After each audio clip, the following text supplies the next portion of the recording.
NEET का exam बहुत पास आ गया और अभी भी कई लोग स्ट्रगल कर रहे हैं कि उनके जो मार्क्स है मॉक टेस्ट में वो इंक्रीज नहीं हो रहे, क्योंकि ये आपके लिए डू और डाई वीडियो हो सकता है जहां पर आप ये सीखेंगे कि किस तरह से आप क्वेश्चंस के अंदर अपनी नेगेटिव मार्किंग को कम कर सकते हैं। हेलो स्टूडेंट्स, वेलकम टू रिवियान। और नीट का एग्जाम बहुत पास आ गया और अभी भी कई लोग स्ट्रगल कर रहे हैं कि उनके जो मार्क्स है मॉक टेस्ट में वो इंक्रीज नहीं हो रहे, क्योंकि उनकी नेगेटिव मार्किंग बहुत ज्यादा हो रही है। बहुत कोशिश कर ली है लेकिन फिर भी नेगेटिव मार्किंग रुक नहीं रही है। तो इस वीडियो को बिल्कुल भी स्किप ना करें, क्योंकि ये आपके लिए डू और डाई वीडियो हो सकता है जहां पर आप ये सीखेंगे कि किस तरह से आप क्वेश्चंस के अंदर अपनी नेगेटिव मार्किंग को कम कर सकते हैं।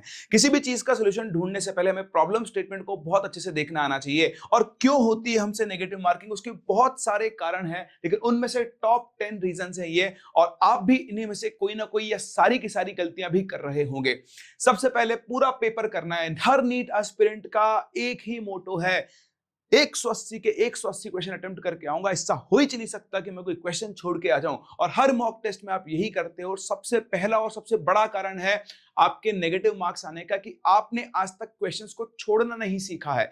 जी हां, अगर आपको अपने मार्क्स बढ़ाने हैं, देखो मैं उस रेंज की बात नहीं कर रहा हूं जो 720 ला रहे हैं, मैं उस रेंज की बात कर रहा हूं जिनके मार्क्स 600 क्रॉस कर सकते हैं, लेकिन वो 450, 480, 500 की रेंज में अटक गए हैं। अगर आप भी वहां अटके हुए हो तो उसको इंप्रूव करने का एक ही तरीका है कि आपको क्वेश्चंस को छोड़ना आना चाहिए। जिन क्वेश्चंस में आपको कॉन्फिडेंस नहीं है, जो आपको नहीं आते हैं, फिर भी आप तुक्का मार के टिक करके आ रहे हो, वो आपकी सबसे बड़ी गलती है। पुअर सिलेक्शन ऑफ क्वेश्चंस का फ्रस्ट्रेशन। ये क्या है? आपने क्वेश्चन देखा, यार ये तो मैं सॉल्व कर दूंगा, अब उस क्वेश्चन में 2 मिनट लग गए और आप लोग बहुत सारा टाइम लग गया, चल इसको अब इतना कर लिया। मैंने किसी क्वेश्चन को 2 मिनट दिए हैं और उसके बाद में इसको छोड़ के चला जाऊं? ऐसा तो हो ही नहीं सकता। टिक तो करके जाऊंगा, और फ्रस्ट्रेशन के अंदर आप टिक करके निकल जाते हो और वो आपका आंसर गलत हो जाता है। होता है ना ऐसा? कमेंट सेक्शन में मुझे जरूर बताना अगर आपके साथ ऐसा होता है तो। Too fast reading. हमारे सर ने बोला था रीडिंग बहुत तेज होनी चाहिए, खट खट खट खट खट खट। क्वेश्चन समझ में नहीं आया, हाँ लिखना था ना लिखना था, डेटा मिस हो गया। भाई क्वेश्चन को फास्ट पढ़ो, लेकिन इतना भी फास्ट ना पढ़ो कि आप उसे डेटा ना उठा पाओ। होता क्या है, एवरेज टाइम निकालना होता है। आपके पास जो पेपर आ रहा है उसमें कुछ क्वेश्चन आपका 2 मिनट में सॉल्व होंगे, तो कुछ क्वेश्चन 20 सेकंड में भी आपके सॉल्व हो सकते हैं। अपनी रीडिंग स्पीड को उतने कंट्रोल में रखो जितने में आप डेटा को जल्दी से एक्सट्रैक्ट कर पाओ। तो बहुत तेज पढ़ के भी कोई फायदा नहीं होता। And speed thrills but it kills. Yes, NEET aspirants को स्पीड फास्ट करना है, फास्ट करना है, फास्ट करना है, इस चक्कर में क्वेश्चंस को गलत कर देते हैं। क्या फायदा ऐसी स्पीड का कि आपके नेगेटिव मार्क्स आ रहे हो। Option marking without double check. Question solve किया और ऑप्शन मार्क कर दिया। अरे भाई, मार्क करने से पहले एक बार देख लो कि क्वेश्चन में क्या पूछा गया। मैं आपको एग्जांपल दूं, थर्मोडायनेमिक्स में, केमिस्ट्री के अंदर स्पेशली बोला जाता है कैलकुलेट द वर्क डन, है ना। गैस का एक्सपेंशन हुआ, मान लो उसमें 100 जूल का वर्क हुआ, तो उसने बोला कैलकुलेट द वर्क डन, तो आंसर दूंगा -100 जूल, क्योंकि मेरे को वर्क डन पूछा है तो साइन के साथ बताना पड़ेगा। Calculate work done by the gas, minus sign include हो चुका है, अब आंसर दूंगा सिर्फ 100 जूल।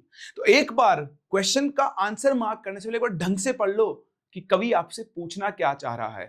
कुछ लोग इसको फॉलो नहीं करते और सीधा ऑप्शन टिक कर देते हैं। आपको ऑप्शन डबल चेक जरूर करना चाहिए, और वो क्वेश्चन जिनमें 2 ऑप्शन सिमिलर हो, जिनमें सिर्फ साइन का या यूनिट का डिफरेंस हो, उसको तो भाई साहब डबल चेक करना ही चाहिए। ये आदत आप जरूर बनाएं। Data miss interpretation. उसने दिया क्या है और आपने उठाया क्या है।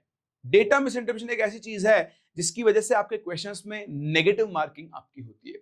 ये तो भैया फिजिक्स और फिजिकल केमिस्ट्री में सबसे ज्यादा डुबोता है लोगों को, यूनिट्स और कैलकुलेशन मिस्टेक। अगर मैं केमिस्ट्री की बात करूं तो थर्मोडायनेमिक्स, इलेक्ट्रोकेमिस्ट्री, उसके अलावा आपका मेजर तो ये दोनों ही चैप्टर के अंदर, और लिक्विड सॉल्यूशन, इनके अंदर आप यूनिट्स की बहुत गलती करते हैं, इसलिए जरूर जरूर जरूर ध्यान दें, है ना। ये बहुत इंपॉर्टेंट होता है। आप जब भी क्वेश्चन करें तो हर भाई कहेंगे यूनिट चेक करनी है, यूनिट चेक करनी है, यूनिट चेक करनी है। जब प्रैक्टिस कर रहे हो तब भी यूनिट्स लिखने की आदत डालो। True false, yes no.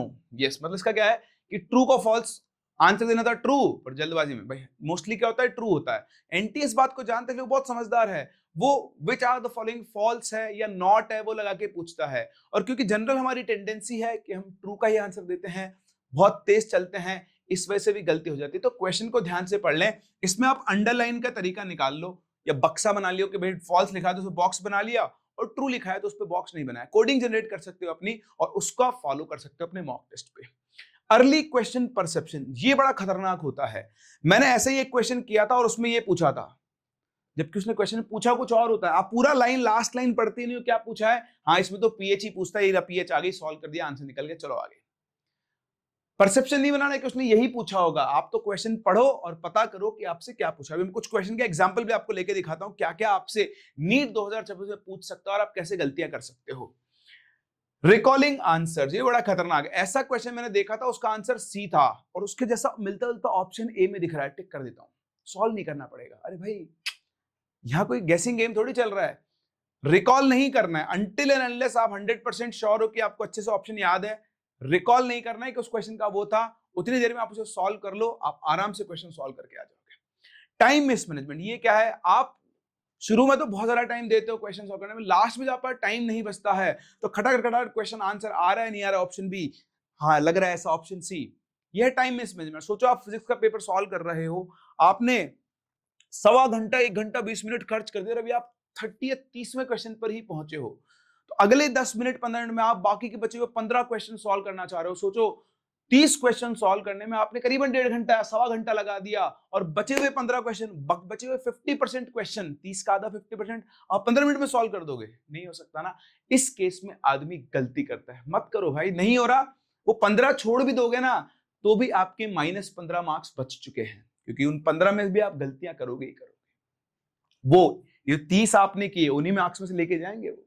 समझ गए ना? इस चीज का आप ध्यान रखें। दूसरा देखिए, अभी एक ट्रेंड आ रहा है, नीट 2025 में भी ट्रेंड देखा गया, नीट 2026 में, सॉरी जेईई मेन 2026 में ट्रेंड चल रहा है और ये आपको नीट 2026 में भी देखने को मिलेगा। एक क्वेश्चन में 5-5 स्टेटमेंट।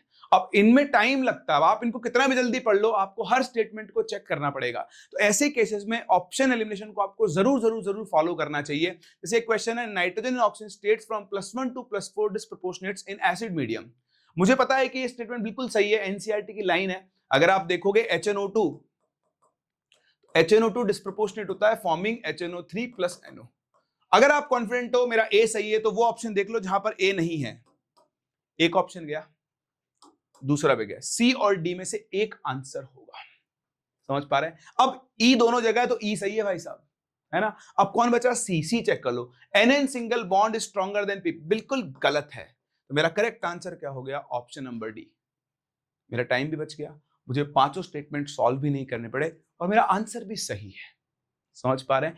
इस तरह से आप इन क्वेश्चंस के अंदर टाइम बचा सकते हैं और उसके लिए आपको ऐसे क्वेश्चंस की प्रैक्टिस करनी होगी। और मार्क करने से पहले देखो, मैंने एक स्टूडेंट की तरह सॉल्व किया और आप भी देख सकते हो शायद 20 सेकंड के अंदर हमने क्वेश्चन सॉल्व कर लिया है।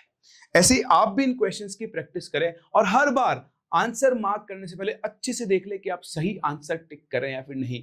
एंड इसी तरीके से आप अपने नेगेटिव मार्किंग को बचा सकते हो। और मैं आपको बता रहा हूं, आपके मार्क्स कम सिर्फ इसीलिए आते हैं क्योंकि आप सारे क्वेश्चन करने के चक्कर में नेगेटिव बहुत ज्यादा कर रहे हैं। एक बार अपनी नेगेटिव मार्किंग पे कंट्रोल करो, आपका स्कोर एक्सपोनेंशियली राइज होना शुरू होगा।